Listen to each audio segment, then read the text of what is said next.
Johnny Manziel has become one of the bigger trending names in sports, and he hasn't even played a single down in the NFL. A lot of it is because of his antics away from the gridiron.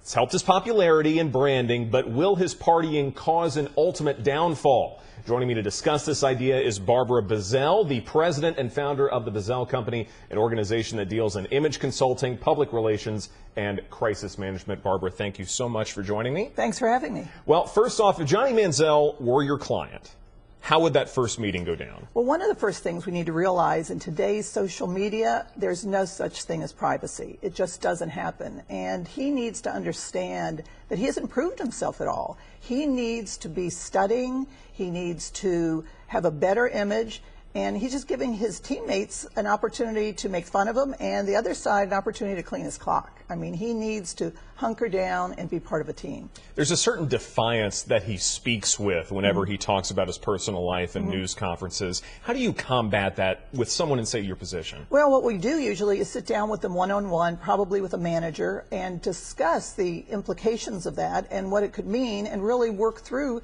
some speaking points, talk about how best to communicate, and really practice with him. But he can't be just jumping off the deep end and trying to be something that he's not. Seems like professional athletes have a little bit more leeway in terms of what they can do away from the field, the ice, whatever.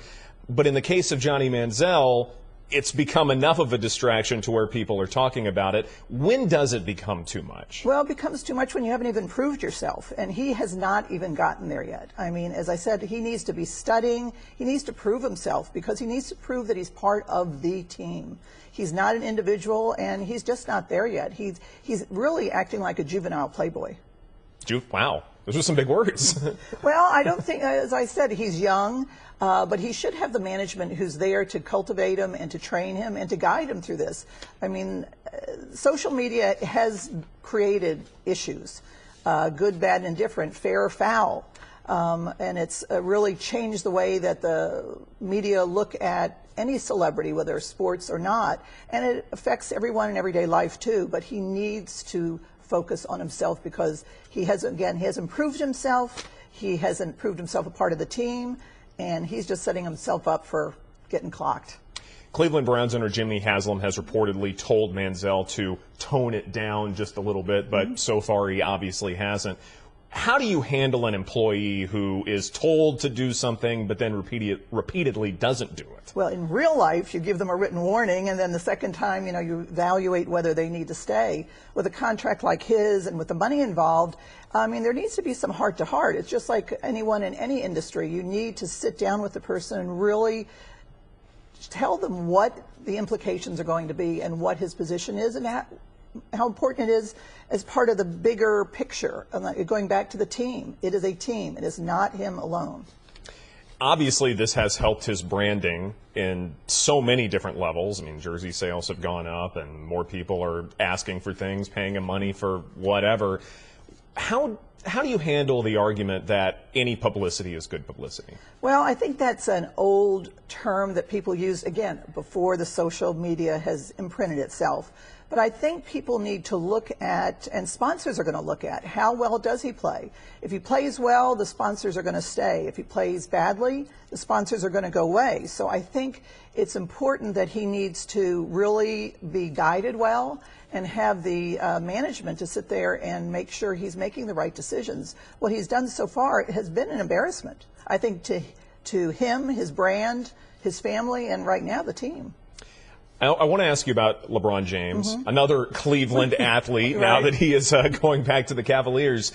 Obviously, the way he handled this announcement was very different than how he handled it 4 years ago. 4 years ago, it was a big show. It was a major public announcement. This time, he did it a lot more subtly, submitting an essay to Sports Illustrated. How much coaching do you think was involved in that decision? Well, I think I read the letter. I think it's well written. I don't think he wrote it. No offense, LeBron. But I think he's matured. I think he's accomplished a lot where he was. And, what it said in the letter is he wanted to come home. He's got a family, a wife, mother. He's got the foundation there. So there may be, things happen in life and you just really want to move forward and go back home. And maybe that's what's moving him.